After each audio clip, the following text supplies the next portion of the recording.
ಇಷ್ಟೊಂದ್ ಜನ body guards ಗಳನ್ನ ನೋಡಿ ಸೇಲ್ಸ್ ಮ್ಯಾನ್ ನ ಗಂಟ್ಲು ಒಣಗಿ ಹೃದಯ ವೇಗವಾಗಿ ಬಡಿಯೋದಕ್ ಶುರು ಮಾಡ್ತು.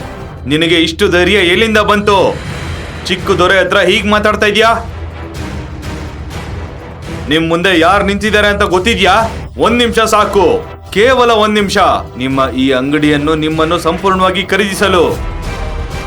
ಪಟೇಲ್ ಅವರ ಈ ಮಾತನ್ನ ಕೇಳಿದ ತಕ್ಷಣ ಗಾರ್ಡ್ಸ್ ಎಲ್ಲ ಅಂಗಡಿ ಓನರ್ನ ನೋಡೋದಕ್ ಶುರು ಮಾಡಿದ್ರು.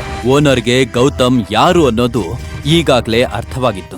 ಹೊರಗೆ ನೋಡೋದಕ್ಕೆ ಸಾಮಾನ್ಯ ಮನುಷ್ಯನಂತೆ ಕಾಣ್ತಿರುವ ಗೌತಮ್ ಅವನ ಅಸಲಿಯತ್ ಬೇರೆನೇ ಆಗಿತ್ತು. ಹೋಗು, ಹಣದ ಬ್ಯಾಗ್ ತಗೊಂಡ್ ಬಾ.